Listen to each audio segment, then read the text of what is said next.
ಈಗ ಎಣ್ಣೆ ಬಿಸಿ ಆಗ್ತಿದ್ದಂಗೆ ಸ್ವಲ್ಪ ಸಾಸಿವೆ ಹಾಕ್ಬಿಡೋಣ.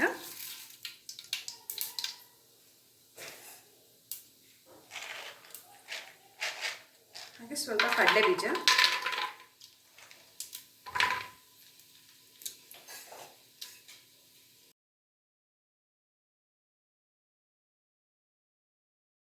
ಉದ್ದಿನಬೇಳೆ ಹಾಕಿದ್ದೀನಿ. ಈಗ ಕಡಲೆಬೇಳೆ,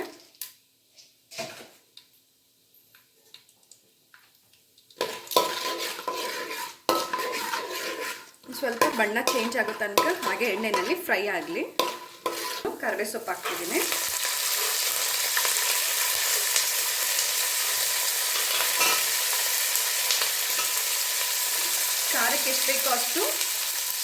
ಖಾರಕ್ಕೆ ಎಷ್ಟು ಬೇಕೋ ಅಷ್ಟು ಮೆಣಸಿನ್ಕಾಯಿ ಹಾಗೆ 2 ಈರುಳ್ಳಿನ ಉದ್ದುದ್ದಕ್ಕೆ ಕಟ್ ಮಾಡಿ ಹಾಕ್ಕೊಂಡಿದ್ದೀನಿ. ಹಣ್ಣು ಒಂದು ಸ್ವಲ್ಪ ಕೆಂಪಗಿರುವಾಗಲೇ ನಾನು ಅರಿಶಿನದ ಪುಡಿನ ಹಾಕ್ಕೊತಿದ್ದೀನಿ.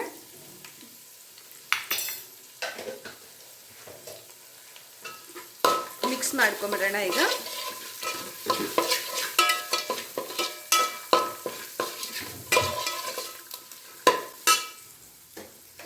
ಈಗ ಮಿಕ್ಸಿ ಜಾರಿಗೆ ಸ್ವಲ್ಪ ಕಡಲೆ ಬೀಜನ ಹಾಕ್ಕೊಬಿಡೋಣ. ಸಿಪ್ಪೆ ತೆಗೆದಿದ್ದೀನಿ ಕಡಲೆ ಬೀಜದ್ದು. ಹಾಗೆ ಸ್ವಲ್ಪ ತೆಂಗಿನಕಾಯಿ ನೋಡಿ, ಇದನ್ನ ಪುಡಿ ಮಾಡ್ಕೊಂಬಿಡೋಣ. ಈಗ ಅವಲಕ್ಕಿನ ಚೆನ್ನಾಗಿ ತೊಳೆದು ಒಂದು 3 ಸತಿ ತೊಳೆದು ಒಂದು 2 ನಿಮಿಷ ನೆನೆಸಿಟ್ಟು ಆಮೇಲೆ ಇದರಲ್ಲಿರುವಂಥ ನೀರೆಲ್ಲ ತೆಗೆದುಬಿಡಿ. ನೀರೆಲ್ಲ ಚೆನ್ನಾಗಿ ಸೋದಿಸ್ಕೊಂಡಿರಬೇಕು. ನಂತರ ಈಗ ನಾವು ಈರುಳ್ಳಿ ಜೊತೆ ಚೆನ್ನಾಗಿ ಬೆರೆಯೋ ರೀತಿ ಇದನ್ನು ಮಿಕ್ಸ್ ಮಾಡ್ಕೊಂಬಿಡೋಣ.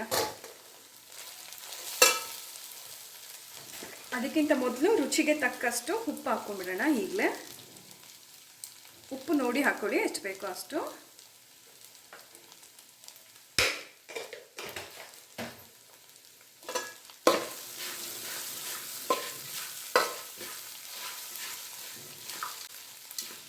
ನೀರು ಸ್ವಲ್ಪನೂ ಇಲ್ಲ ನೋಡಿ. ಆದಷ್ಟು ಚೆನ್ನಾಗಿ ನೀರನ್ನ ಸೋದಿಸ್ಕೊಬಿಡ್ಬೇಕು ಅವಲಕ್ಕಿಯಲ್ಲಿ.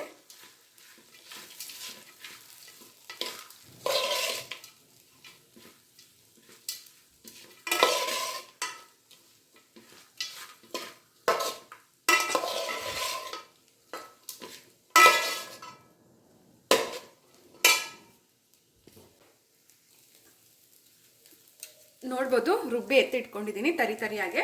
ಈಗ ಅವಲಕ್ಕಿಗೆ ಹಾಕ್ಕೊಬಿಡೋಣ ಎಲ್ಲ.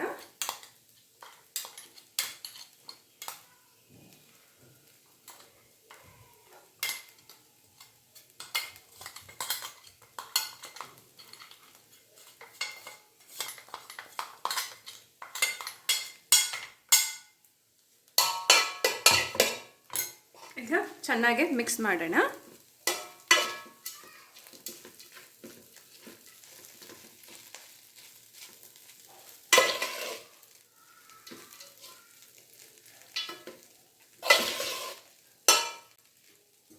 ಈಗ ಕಟ್ ಮಾಡಿ ಎತ್ತಿಟ್ಕೊಂಡಿರೋಂಥ ಕೊತ್ತಂಬರಿ ಸೊಪ್ಪನ್ನ ಹಾಕ್ಕೊಳ್ತಾ ಇದ್ದಾನೆ.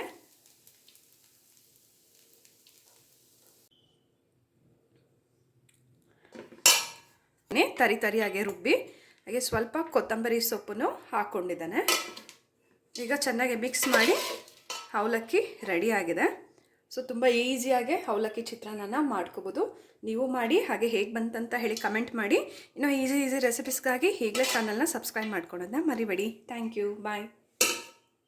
ನೋಡ್ಬೋದು ರುಚಿಯಾದಂಥ ಅವಲಕ್ಕಿ ಚಿತ್ರಾನ್ನ, ಹಾಗೆ ಅದಕ್ಕೆ ಚಟ್ನಿ ರೆಡಿ ಇದೆ.